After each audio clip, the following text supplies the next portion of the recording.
Hello guys, welcome back to the channel. So today I'm going to show you guys how to fill form G-884. So what you do is you go into your browser, you type in USCIS. So you just click on the home. When it opens, you go to forms, you click on all forms. So there are two ways that you can get to the forms that you want to fill out.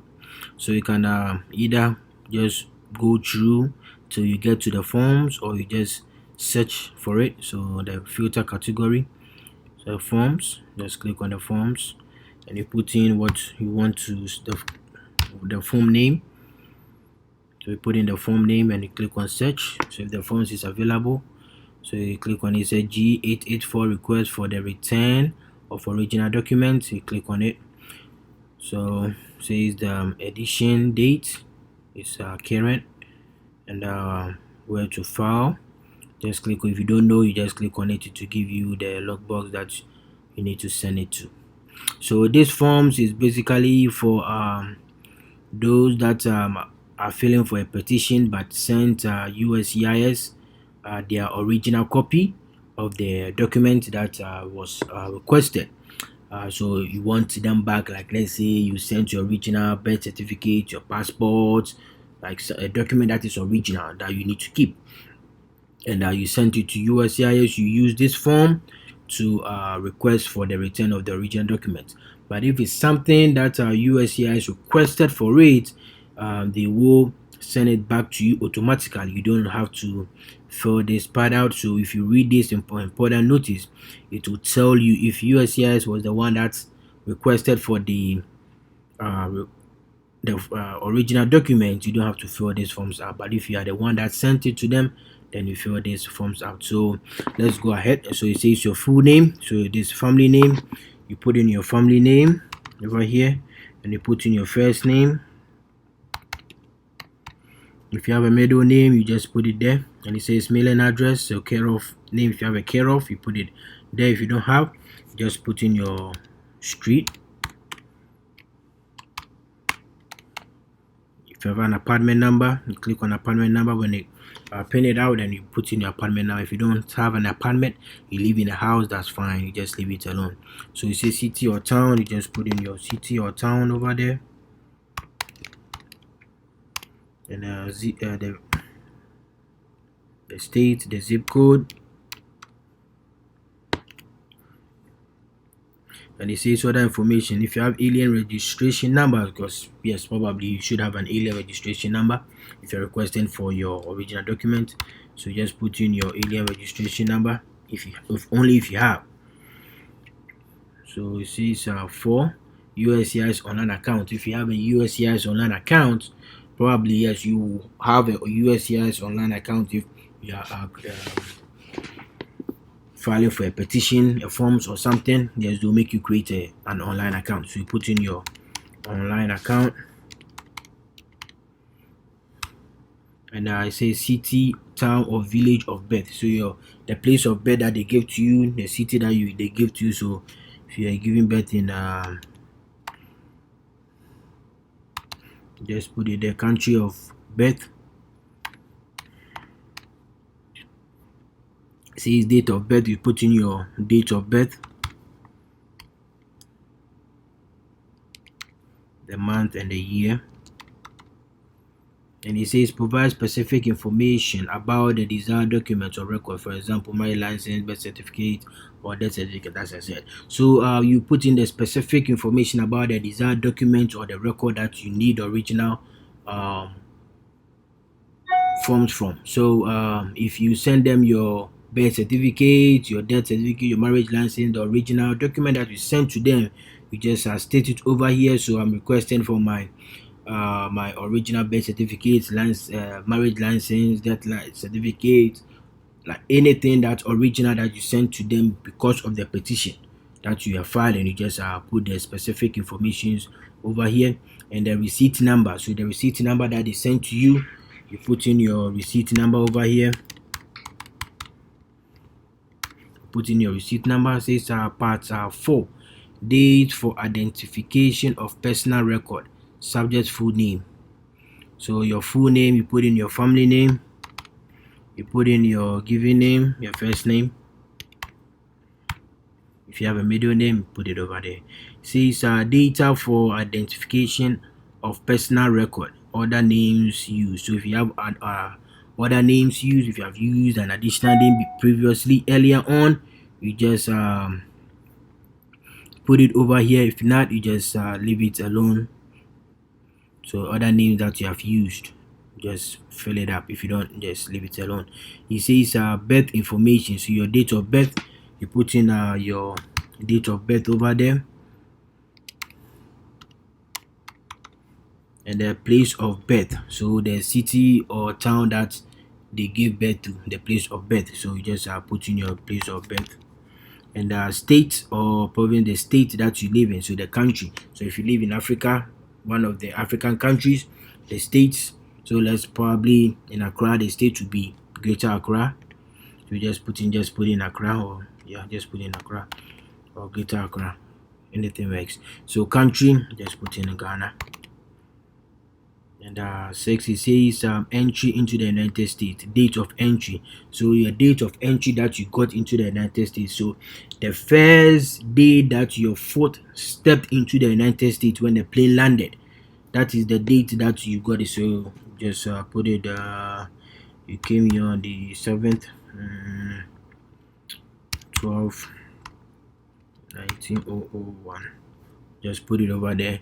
It says port of entry. So the port of entry. So the port of entry will be the airport. So which airport that you got into. So the name of the airport, you put it there. So Dallas or wherever, Reagan Airport, any airport that you got into. So it says type of entry. So the type of entry that you got into the net. So if you came in as a visitor, you came as a student, like K1, you came in as a tourist, anything, you just put it over there. So let me just put in student. It says alien number, if any. So if you have an alien number, you put it over there. If you don't have an alien number, you just leave it alone. You don't have to worry about it. And you go to 910. It says US citizenship information, name on certificate of naturalization. So if you have naturalized, so if you're a US citizen, you just put it over here. So your name, your family name, given name, middle name. But if you're not a US citizen, then you just don't worry yourself about this part. But if you're a citizen, you just fill it up. You put in your certificate of naturalization number. It will be on the certificate. Then the certificate of naturalization date, the date that you got naturalized, the date that you became a citizen, US citizen. You just put it over here. But if you are not, you just leave it alone.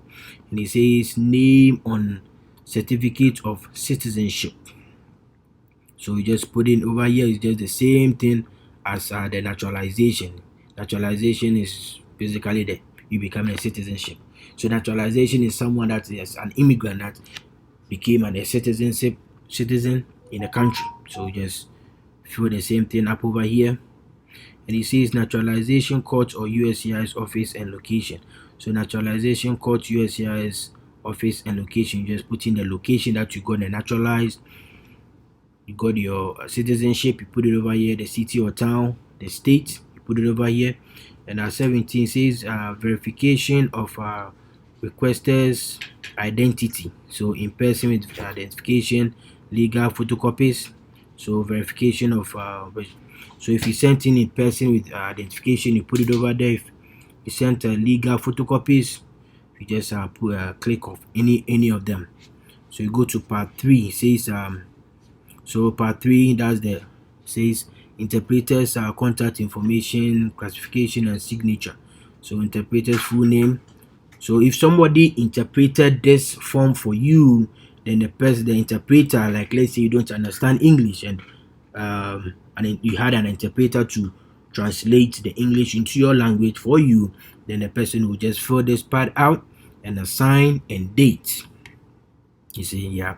So they'll put in their mailing address over here, their contact information over here, and it says interpretation, clarification, identifying a penalty or perjury that fluent in English and the language, which is the language specified in part 5. So the interpreter will fill this part out. But if you did not get any interpreter, just leave it alone. You go to part 4. It says contact information. So preparee's full name.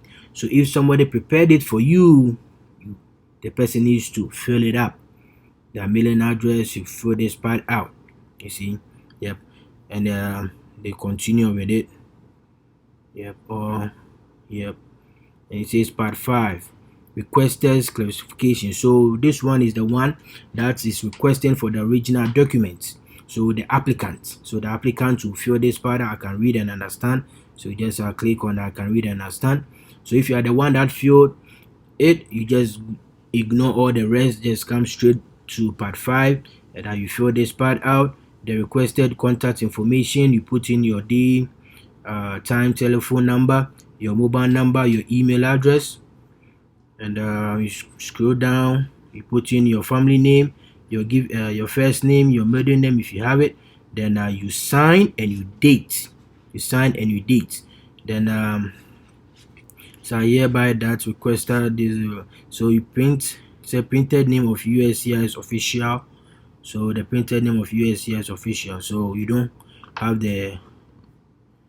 So this one is part 5. So clarification, signature, affidavit. So since you don't have this one, you just leave it alone. Classify official, classify that the requester name of this. So if you do it in person, so the officer, the US official will fill this part out. Then they'll sign and date it. Then giving name and the official seal. So yeah, this is how. So this there's an additional information. So this an additional information if the rest of, like, you have a lot of things to say when you are filling it, your name was too long, a lot, you can come here and continue with it. Yep. So this is how you fill Form G-884, request for the return of original document. So yes, so this form is only for those that sent the original document to USCIS. Yeah, so if USCIS requested for the original document, you don't need to worry yourself filling up this form, because USCIS is going to send the original document back to you when they are done with whatever they are doing with it. So thank you guys for watching this video. Please don't forget to subscribe to the channel, share to your friends, share to everyone, and I'll see you guys in the next video. Bye.